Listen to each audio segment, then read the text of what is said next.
সুধী দর্শক, এটি হল শাহেনশাহ-এ-বাগদাদের এক অত্যন্ত গরীব এবং নিঃস্ব মুরিদের দাস্তান।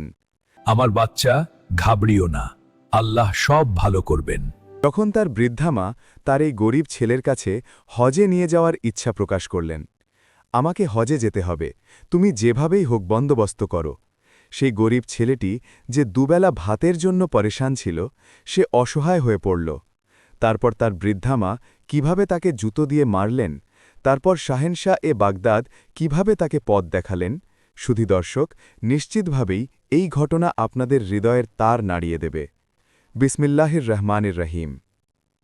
প্রাচীন খোরাসানের এক মাটি দিয়ে তৈরি কাঁচা ঘরে, যেখানে দারিদ্র্য নিজের ছায়া স্থায়ীভাবে জমিয়ে রেখেছিল, সেখানে এক যুবক আবদুল্লাহ তার বৃদ্ধা মা বিবি জহরার সাথে থাকত।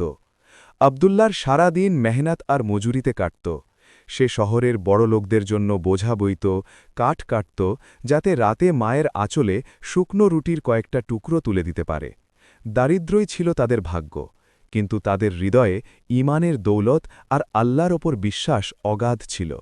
বিবি জহরার চোখে একটা স্বপ্ন ছিল, একটি আরজু, যার উজ্জ্বলতা তার বাড়তে থাকা দুর্বলতা সত্ত্বেও ফিকে হয়ে যেত না। তিনি প্রায়ই তার ছেলেকে বলতেন, আবদুল্লা বাবা, কাশ এই চোখগুলো যদি একবার খানায় কাবাকে দেখতে পেত, এই মনটা শান্তি পেত। আবদুল্লার কাছে এই আরজু শুধু একটা স্বপ্ন ছিল না, বরং জীবনের সবচেয়ে বড় উদ্দেশ্য হয়ে দাঁড়িয়েছিল। একদিন বিকেলে যখন আবদুল্লাহ ক্লান্ত হয়ে বাড়ি ফিরল এবং মায়ের পায়ের কাছে বসল, তখন বিবি জহরা বললেন, শুনেছি আমাদের সময় আল্লাহর অনেক নেক বান্দা গত হয়েছেন, যেমন শাহেনশাহ-এ-বাগদাদ, যার ওপর আল্লাহর রহমত বর্ষণ করুন, যার আধ্যাত্মিকতা আর তাকওয়ার উদাহরণ দেওয়া হয়। লোকে বলে তিনি তার মুরিদদের দুনিয়ার বদলে সবসময় আল্লাহর পথের দিকে ফেরার নসিহত করতেন। আজ যদি তার একটা মুরিদও আমাদের সাহায্য করত, তবে এই দারিদ্র্যের শিকল ভেঙে যেত। আবদুল্লাহ মায়ের কথায় দীর্ঘশ্বাস নিল। সে জানত যে দুনিয়াবি সাহায্যের অপেক্ষা করা বৃথা, কিন্তু তার মনে শাহেনশাহ-এ-বাগদাদের জন্য অগাধ ভক্তি ছিল। সে শুধু নেক বান্দাদের থেকে নসিহতের প্রত্যাশী ছিল, কোনো বৈষয়িক সাহায্যের নয়। আবদুল্লাহ মাথা নিচু করে বলল, আম্মাজান, শাহেনশাহ-এ-বাগদাদ নিজে তাওয়াক্কুল আর কানায়াতের কথা বলতেন। তিনি সবসময় বলতেন, সাহায্য শুধু আল্লাহর কাছে চাও, সেই সত্তা যিনি এক মুহূর্তে তাকদীর বদলে দেন। নেক বান্দারা তো শুধু পথ দেখান। কিন্তু আবদুল্লার কাছে হজের জন্য টাকা জমানোর কোনো উপায় নজরে আসছিল না।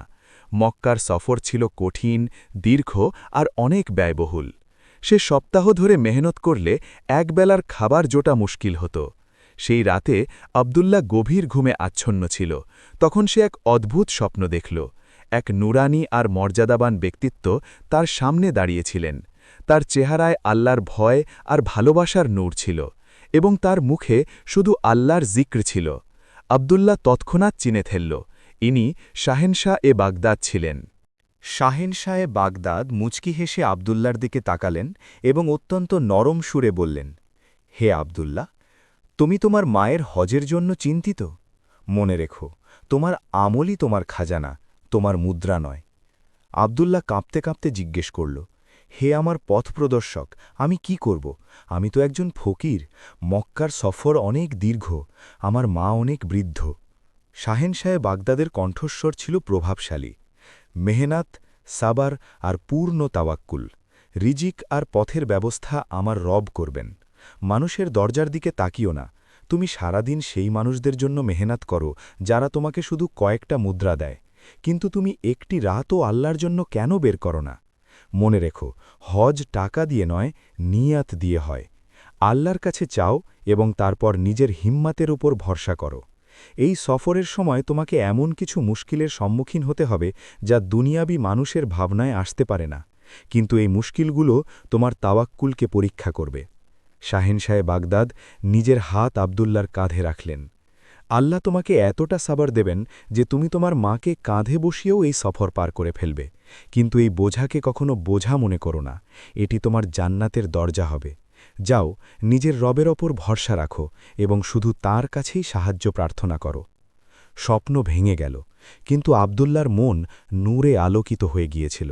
সে উঠে বসল এবং নিজের শরীরে এক নূতন শক্তি অনুভব করল। এখন হজ আর শুধু স্বপ্ন ছিল না, বরং এটি ছিল এক স্পষ্ট হুকুম আর চ্যালেঞ্জ। শাহেনশাহে বাগদাদের নসিহাত তার কানে প্রতিধ্বনিত হচ্ছিল।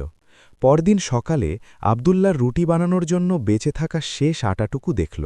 সে ভাবল, আমি এই 1 বছরে যত মেহনত করেছি তার 10% জমা হয়নি। এখন আমাকে আল্লাহর হুকুম পালন করতে হবে এবং নিজের হিম্মতের ওপর ভরসা করতে হবে। সে তার মাকে বসিয়ে কান্নাকাটি করে পুরো স্বপ্ন শোনাল। আম্মাজান, শাহেনশাহে বাগদাদ আমাকে নসিহত করেছেন যে আমি যেন আল্লাহর ওপর ভরসা করি। আমি ফয়সালা করে ফেলেছি, আমরা হজের জন্য যাব। আমার কাছে ধনসম্পদ নেই, আমি আপনাকে কোনো উটের ওপর বসাতে পারব না। আমি আপনাকে নিজের কাঁধে চড়িয়ে মক্কায় নিয়ে যাব। যেমন একজন ছেলের কর্তব্য যে সে নিজের জান্নাতকে বোঝা মনে করবে না। বিবি জাহরা প্রথমে অবাক হয়ে ছেলের দিকে তাকালেন, তারপর তার চোখ দিয়ে জল পড়তে লাগল। এটি এমন এক ত্যাগ ছিল যার উদাহরণ মেলা ভার। বাবা, তুমি একা আর সফর অনেক কঠিন, তুমি দুর্বল হয়ে যাবে, মা উদ্বেগের সাথে বললেন। আবদুল্লাহ হেসে জবাব দিল, আমরা শুধু আল্লাহর কাছে সাহায্য চাইব এবং তার ওপর ভরসা রাখব। চলো, এখন সময় এসেছে যে আমরা আমাদের তাওয়াক্কুলের পরীক্ষা দিই। মা আর ছেলে সেদিন বাড়ির সামান্য আসবাবপত্র বাঁধল। আবদুল্লাহ শক্ত কাঠ আর কাপড়ের সাহায্যে একটি সাধারণ বাহন বানাল, যাতে মা আরামে বসতে পারেন এবং সে সেটি নিজের মজবুত কাঁধে রাখতে পারেন। এটি দারিদ্র্যের সরঞ্জাম ছিল, কিন্তু সাথে ছিল তাওয়াক্কুলের দৌলত। পরদিন ফজরের নামাজের পর আবদুল্লাহ নিজের বৃদ্ধা মাকে কাঁধে বসাল। মক্কার দূরত্ব ছিল কয়েকশো মাইল, কিন্তু আবদুল্লার মনে শাহিনশাহে বাগদাদের সেই নসিহত বাজছিল যে এটি বোঝা নয়, তোমার জান্নাতের দরজা। আর এভাবেই দারিদ্র্য, ভালোবাসা আর এক পবিত্র সংকল্পের সাথে এই মহান সফরের সূচনা হল। সে জানত না যে সামনের রাস্তায় তাকে কতটা পরীক্ষার সম্মুখীন হতে হবে এবং কিভাবে তার মায়ের ধৈর্য পরীক্ষামূলক আচরণ তার ঈমানের পরীক্ষা নেবে। আবদুল্লাহ আর বিবি জহরার সফর শুরু হয়ে গিয়েছিল। আবদুল্লার কাঁধে ছিল তার জান্নাতের বোঝা, আর মনে আল্লাহর ওপর পূর্ণ তাওয়াক্কুল।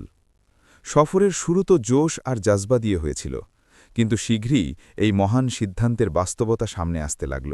মক্কার রাস্তা শুধু পাথর আর বালির ছিল না, বরং এটি ছিল নির্মম রোদ, তৃষ্ণা আর শারীরিক ক্লান্তির রাস্তা। প্রথম সপ্তাহেই আবদুল্লার শরীর জবাব দিতে লাগল। তার কাঁধ ছিলে গেল আর পায়ে গভীর ক্ষত তৈরি হল। খাবার কম ছিল এবং প্রতিটি কদম ফেলা এক একটি পাহাড় জয় করার সমান ছিল।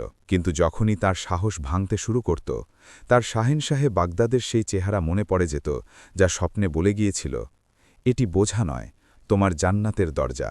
একদিন তারা এমন এক মরুভূমি দিয়ে যাচ্ছিলেন যেখানে মাইলের পর মাইল জলের কোনো চিহ্ন ছিল না। সূর্যের তাপ চামড়া পুড়িয়ে দিচ্ছিল এবং বিবি জহরা দুর্বলতায় বেহাল হয়ে পড়লেন। আবদুল্লাহ জলের শেষ ঢোকটুকু মাকে খাইয়ে দিল এবং নিজে তৃষ্ণায় ঠোঁটে শুষ্কতা অনুভব করল। সে পাথরের মাঝে বসে পড়ল। তার মনে হল সে যেন হার মেনে নেয়, কিন্তু তার মায়ের ইচ্ছা আর আল্লাহর ওয়াদার কথা মনে ছিল। সেই মুহূর্তে তার চোখ বুজে এল এবং সে হালকা তন্দ্রার মধ্যে চলে গেল। ফের সেই নুরানি ব্যক্তিত্ব তার সামনে আত্মপ্রকাশ করলেন। ইনি শাহেনশাহে বাগদাদ ছিলেন। তিনি আবদুল্লার কপালে হাত রাখলেন। আবদুল্লাহ, পরীক্ষা ছাড়া বিশ্বাসের সত্যতা প্রমাণিত হয় না। এই রাস্তা শুধু মাটির নয়, এটি তোমার রুহের শুদ্ধি করছে। তুমি শুধু জলের অভাবে পেরেশান। তুমি কি ভুলে গেছ তুমি কার কাছে চাইছ? শাহেনশাহে বাগদাদ আসমানের দিকে ইশারা করলেন। তোমার রব তোমাকে দেখছেন। তুমি মানুষের সাহায্যের বদলে আল্লাহর কাছে সাহায্য চেয়ে সঠিক করছ। ওঠো, 2 রাকাত নামাজ পড়ো এবং শুধু সেই সত্তার কাছে চাও যার কবজায় কুয়ো আর দরিয়া রয়েছে। এই মুশকিল শুধু তোমাকে তোমার স্রষ্টার কাছে আনার জন্য। আবদুল্লাহ ধরধর করে উঠে বসল।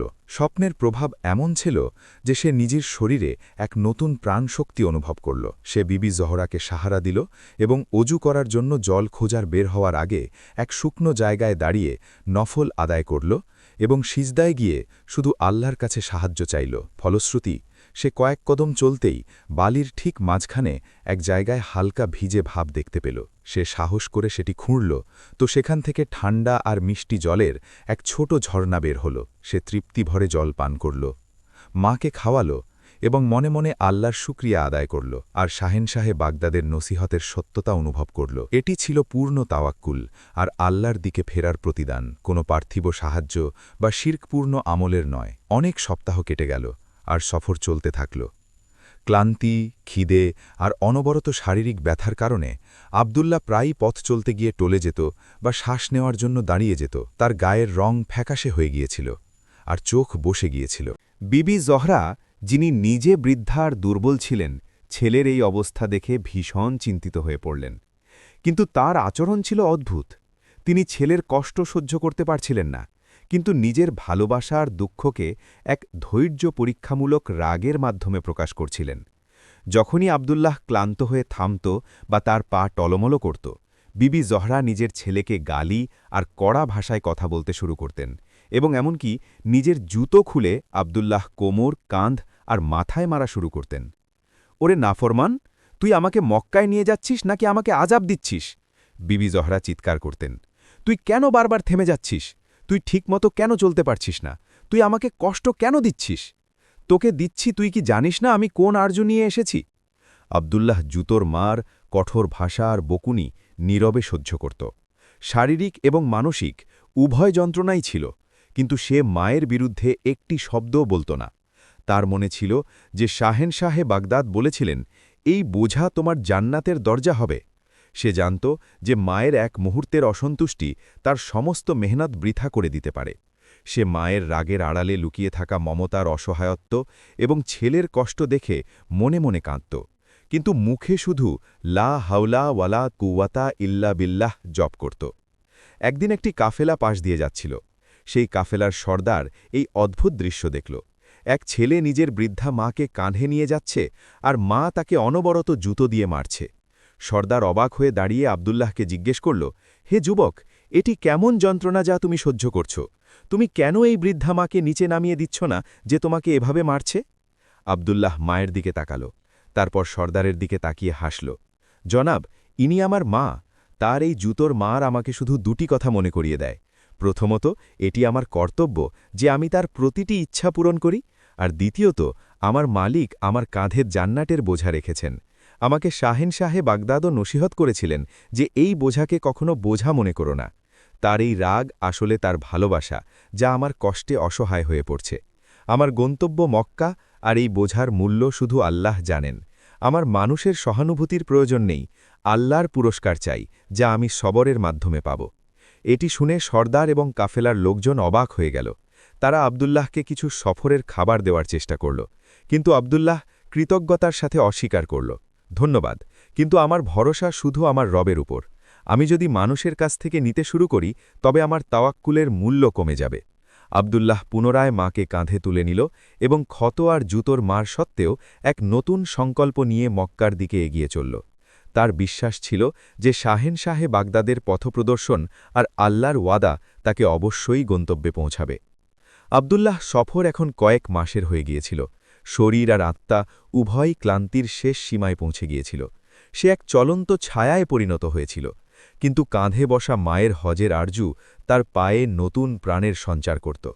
বিবি জহরার বকুনি আর জুতোর মার এখনও জারি ছিল, কিন্তু তিনিও ছেলের সংকল্প দেখে মনে মনে ভেঙে পড়ছিলেন। তিনি জানতেন যে তার কঠোরতা ছেলের পরীক্ষা এবং তার এই রাগ ছেলেকে সবর বা ধৈর্যের শিক্ষা দিচ্ছে।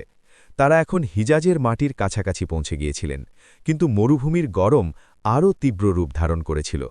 একদিন বিকেলে যখন তারা এক জনমানবহীন, পানি ও ঘাসহীন জনপদের কাছে পৌঁছলেন, আবদুল্লাহ তীব্র জ্বরে আক্রান্ত হল।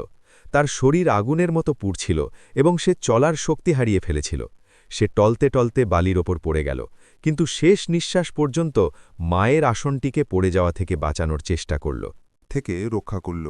আম্মাজান, আমার শরীর আর সাথ দিচ্ছে না। আমাকে মাফ করে দেবেন যদি আমি আপনাকে মক্কা পর্যন্ত না পৌঁছাতে পারি। আবদুল্লাহ দুর্বল কণ্ঠে বলল।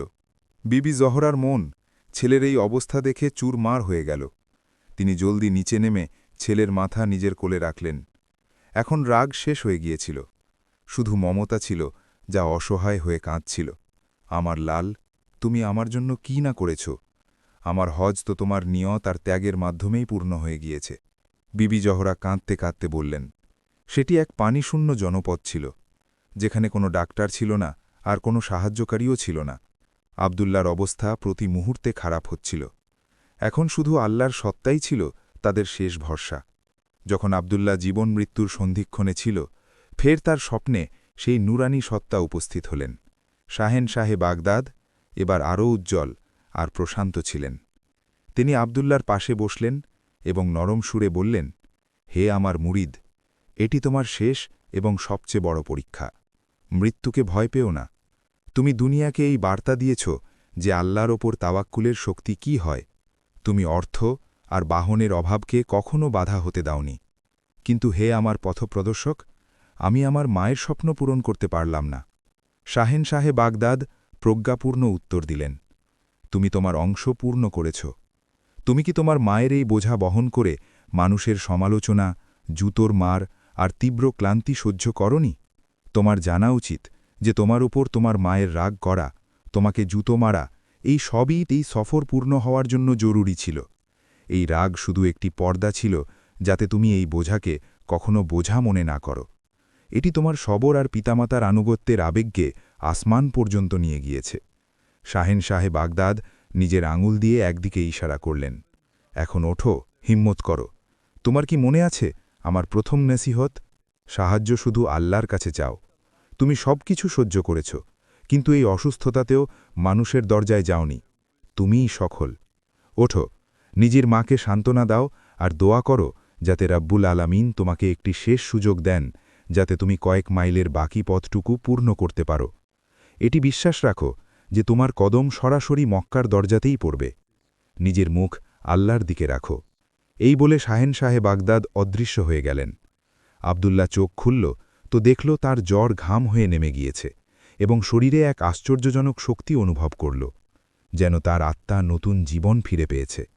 আবদুল্লাহ দেখল বিবি জহরা অসহায় হয়ে কাঁদতে কাঁদতে তাকে দেখছেন। আম্মি, চিন্তা করবেন না, আল্লাহ আমাদের দোয়া শুনে নিয়েছেন। আমি ঠিক আছি, আর মাত্র কয়েক দিনের কথা। সে হিম্মত করল এবং জনপদের পরিত্যক্ত কুঁয়ো থেকে পানি তুলল। সে নিজেও পান করল আর মাকেও পান করাল। সারা রাত সে জেগে আল্লাহর কাছে দোয়া করল। পরদিন সূর্যোদয় হতেই সে শেষবারের মতো নিজের বুকের ওপর পাথর রাখল এবং কাঁপা কাঁপা হাতে মাকে নিজের কাঁধে বসাল। বিবি জহরা তার দুর্বলতা সম্পর্কে জানতেন, কিন্তু তিনি এখন শুধু নীরব ছিলেন। তার চোখে অনুশোচনা আর ভালোবাসার এক সমুদ্র ছিল। আজ যখন আবদুল্লাহ ফের টলে উঠল, তো বিবি জহরা জুতো বের করার বদলে আলতো করে ছেলের মাথায় হাত রাখলেন। আমার বাচ্চা, এবার শীঘ্রই আমাদের গন্তব্য আসতে চলেছে। তোর সবর আর তোর এই ত্যাগ রব্বুল কাবা অবশ্যই কবুল করবেন। আবদুল্লাহ এটি শুনে আবেগ আপ্লুত হয়ে গেল, কারণ সফরের মধ্যে এটি প্রথমবার ছিল যখন মা তাকে জুতো দিয়ে মারেননি, বরং ভালোবাসা আর দোয়া দিয়েছিলেন। কয়েকদিনের পরিশ্রমের পর যখন তারা একটি পাহাড়ের ওপর চড়ে নিচে তাকালেন, তো তাদের চোখে কেবল নূর আর নূর ছেয়ে গেল। দূরের দিগন্তে মক্কা মুয়াজ্জামার মিনার আর শহরের চিহ্ন দেখা যাচ্ছিল। আবদুল্লার পায়ে হাজারো মাইলের সফর ছিল, শত শত ক্ষত ছিল আর সীমাহীন ক্লান্তি ছিল। কিন্তু মক্কাকে দেখামাত্রই তার ঠোঁটে নারায়ে তেকবীর ধ্বনিত হল এবং সে নিজের কাঁধে বসা জান্নাতকে সালাম জানাল। গন্তব্য এখন খুব কাছে ছিল, কিন্তু এর চেয়েও বড় গন্তব্য ছিল আল্লাহর সন্তুষ্টি, যা সে অর্জন করে নিয়েছিল। আবদুল্লাহ যখন মক্কা মুয়াজ্জামার বাবু সফর দরজা দিয়ে শহরে কদম রাখল, তো এক মুহূর্তের জন্য তার শরীরের সমস্ত ক্লান্তি গায়েব হয়ে গেল। সে কাঁধে বসানো মায়ের আসনটিকে নরমভাবে নামাল এবং দুজনেই একে অপরের দিকে তাকিয়ে চোখের জল ফেললেন। এই জল শুধু তীব্র পরিশ্রমের সমাপ্তির ছিল না, বরং আল্লাহর সেই ওয়াদার পূর্ণতার ছিল, যা আবদুল্লাহ কখনো স্বপ্নে শাহে বাগদাদের কাছ থেকে শুনেছিল। আবদুল্লাহ মাকে সাহারা দিল এবং দুজনেই কাবার দিকে এগিয়ে চলল। বিবি জেহরার চোখ থেকে যেন নূর উপচে পড়ল। তিনি নিজের ছেলেকে ধরেছিলেন আর কাঁদতে কাঁদতে বলছিলেন, হে আল্লাহ, তোর শকর যে তুই এই ফকির আর বৃদ্ধাবান্দির আরজু পূর্ণ করে দিলি, শুধু এই ছেলের ত্যাগ আর তোর দয়ায়। আবদুল্লাহ প্রতিটি তাওয়াফ, প্রতিটি সাই আর প্রতিটি স্থানে নিজের মাকে নিজের কাঁধ থেকে এক মুহূর্তের জন্যও আলাদা করল না। সে তাওয়াফের সময়ও মাকে কাঁধে বসিয়ে রাখত এবং যখনই তার পা ক্লান্ত হতো, তার শাহে বাগদাদের সেই কথা মনে পড়ে যেত, এটি বোঝা নয়, তোমার জান্নাতের দরজা। হজের সময় এক পর্যায়ে যখন তারা মুজদালিফা থেকে ফিরে আসছিলেন তো লোকজন এই ছেলেকে দেখল যে নিজের বৃদ্ধা মাকে কষ্টের মাঝে কাঁধে তুলে রেখেছে। একজন বর্ষিয়ান আলেম তাদের কাছে আসলেন এবং আব্দুল্লাহকে জিজ্ঞেস করলেন, হে নেক যুবক, তুমি অনেক মাসের সফর পায়ে হেঁটে পাড়ি দিয়েছ এবং নিজের মাকে কাঁধে বসিয়ে এই ফরজ আদায় করেছ। তুমি কি মনে করো যে তুমি এভাবে তোমার মায়ের দুধের হক আদায় করে দিয়েছ? আব্দুল্লাহ মাথা নিচু করে উত্তর দিল, হে আল্লাহর বান্দা, আমি যা কিছু করেছি তা শুধু আমার মায়ের হক ছিল, কিন্তু আমি বলবো না যে আমি তার দুধের হক আদায় করে দিয়েছি। আমি তো শুধু সেই যন্ত্রণার একটি নিঃশ্বাসের হক আদায় করেছি যা তার আমার জন্মের সময় হয়েছিল। আমার এই কাজের প্রতিদান শুধু আল্লাহই দিতে পারেন। যখন হজের সমস্ত ফরজ কাজ সম্পন্ন হল এবং তারা শেষ তাওয়াফ সম্পন্ন করলেন তো বিবি জাহরা ছেলের কাঁধ থেকে নিচে নেমে আব্দুল্লাহকে নিজের বুকে জড়িয়ে নিলেন। তিনি কাঁদতে কাঁদতে বললেন, হে আমার ছেলে, আমি পথে তোকে জুতো মেরেছি, তোকে অনেক খারাপ কথা বলেছি, সেটি ছিল আমার অসহায়ত্ব। আমার কষ্ট রাগের রূপ নিয়ে বের হতো। আমি দেখতে পারছিলাম না যে তুই আমার জন্য এতটা কষ্ট পাচ্ছিস। আজ আমি কাবার ছায়ায় আল্লাহর কাছে দোয়া করি যে তিনি তোর প্রতিটি কষ্টকে জান্নাতের দরজায় পুরস্কারে বদলে দিন। হে আমার রব, আব্দুল্লাহকে দুনিয়া আর আখেরাতের সমস্ত সৌভাগ্য আর সুখ নসিব করো। এই দোয়ার পর বিবি জেহরার চেহারা তৃপ্ত আর নুরানি ছিল, যেন তার রুহানি সফর পূর্ণ হয়ে গিয়েছিল। হজ থেকে ফেরার প্রস্তুতির সময় আব্দুল্লাহ মক্কার এক কোণে নির্জনে এশার নামাজ আদায় করল। সে সেজদায় পড়ে শুধু আল্লাহর শুকরিয়া আদায় করছিল যে তিনি সমস্ত মুশকিল সত্ত্বেও তাদের এই সৌভাগ্য দান করেছেন। সে শেষবারের মতো শাহেনশাহে বাগদাদকে নিজের সামনে উপস্থিত দেখতে পেল। শাহেনশাহে বাগদাদ মুচকি হেসে বললেন, হে আব্দুল্লাহ, তোমার সফর পূর্ণ হল। দুনিয়াকে দেখিয়ে দিয়েছ যে তওয়াক্কুল কি হয়। তুমি প্রতিটি মুশকিলে শুধু এবং শুধুমাত্র আল্লাহর কাছে সাহায্য চেয়েছ, আর আমার নাসিহাতগুলোকে শুধু আল্লাহর হুকুমের পালন মনে করেছ। মনে রেখো, আসল শক্তি অর্থ সম্পদে নয়, ঈমানে থাকে। হজ শুধু বাহনার টাকা দিয়ে হয় না, বরং মনের নিয়ত আর পূর্ণ বিশ্বাস দিয়ে হয়। তুমি নিজের মায়ের জুতোর মার খেয়েও তাকে কাঁধে রেখেছ, সেটি তোমার ঈমানকে আরও মজবুত করে দিয়েছে। এটি মায়ের অকৃত্রিম ভালোবাসার একটি পর্দা ছিল, যা তোমাকে পরীক্ষায় মজবুত করতে থাকল। শাহেনশাহ বাগদাদ একটি শেষ গুরুত্বপূর্ণ নাসিহাত করলেন, দুনিয়ার মানুষকে এই বার্তা দাও, দারিদ্র্য, অসুস্থতা আর সহায় সম্বলহীনতা কখনো আল্লাহর পথে বাধা হয় না। মুশকিল সব সময় আসবে, কিন্তু যখন তুমি গায়রুল্লাহকে ছেড়ে শুধু এক আল্লাহর দিকে ফিরে আসো আর নিজের মেহনতের উপর ভরসা রাখো, তখন তোমার রব অদৃশ্যে থেকে তোমাকে সাহায্য করেন। নিজের পিতামাতার সেবাকে কখনো বোঝা মনে করো না, আর মনে রেখো, আল্লাহর সন্তুষ্টি মায়ের পায়ের নিচে, আর তাতেই তোমার জান্নাত। আব্দুল্লাহর চোখ খুলল তো সে প্রশান্ত ছিল। সে শুধু মায়ের হজই করায়নি, বরং সে পূর্ণ তওয়াক্কুল, সবর আর পিতামাতার সম্মানের এক অবিস্মরণীয় শিক্ষা লাভ করে নিয়েছিল। আব্দুল্লাহ আর বিবি জোহরা ফিরে নিজের শহরের দিকে ফিরলেন, কিন্তু এখন তারা গরিব হওয়া সত্ত্বেও রুহানি দৌলতে পরিপূর্ণ ছিলেন। আব্দুল্লাহর হজ একজন ছেলের ভালোবাসা, মায়ের ধৈর্য আর শাহেনশাহে বাগদাদের রুহানি পথ প্রদর্শনের মাধ্যমে আল্লাহর উপর পূর্ণ তওয়াক্কুলের এক এমন অমূল্য শিক্ষা ছিল যা আগামী প্রজন্মের জন্য আলোকবর্তিকা হয়ে গেল। এই কাহিনী আব্দুল্লাহ আর বিবি জোহরার সফরের মাধ্যমে আমাদের তিনটি মৌলিক এবং অত্যন্ত গুরুত্বপূর্ণ শিক্ষা দেয়। ১. আল্লাহর উপর পূর্ণ তওয়াক্কুল। তৌলিদ আর বার্তা, দারিদ্র্য বা সম্পদের অভাব কখনো আল্লাহর পথে বাধা হতে পারে না। আব্দুল্লাহর সমস্ত প্রতিকূল পরিস্থিতিতে মানুষের বদলে শুধু আল্লাহর সত্তার কাছে সাহায্য চাইল এবং তাঁর ওপর ভরসা রাখল। শাহেনশাহ বাগদাদের নাসিহাত, রিজিক আর রাস্তার ব্যবস্থা আমার রব করবেন, মানুষের দরজার দিকে তাকিও না। হজ টাকা দিয়ে নয়, নিয়ত দিয়ে হয় এবং তওয়াক্কুলের মাধ্যমে পূর্ণ হয়। যদি আপনার বিশ্বাস অটুট হয় আর নিয়ত পরিষ্কার থাকে, তাহলে আল্লাহ গায়েব থেকে আপনার জন্য রাস্তা খুলে দেন। আব্দুল্লাহ নিজের মায়ের বোঝা কাঁধে তুলে আর তার কাছ থেকে জুতো খেয়েও একটি অভিযোগের শব্দ বলেনি। এটি ত্যাগ আর সাবারের চূড়ান্ত রূপ। কঠোরতা আর পরীক্ষা শুধু আমাদের ঈমানকে মজবুত করার জন্য আসে। আমাদের সবসময় আল্লাহর দিকে ফিরে আসা উচিত এবং নিজের পিতামাতার সেবাকে নিজের কর্তব্য মনে করা উচিত। তো সুধী দর্শক, এটিই ছিল আমাদের আজকের ভিডিও। যদি ভিডিওটি ভালো লেগে থাকে তবে ভিডিওটিতে লাইক দিয়ে আপনার বন্ধু বান্ধব ও পরিচিতদের সাথে বেশি বেশি শেয়ার করুন। জাযাকাল্লাহ।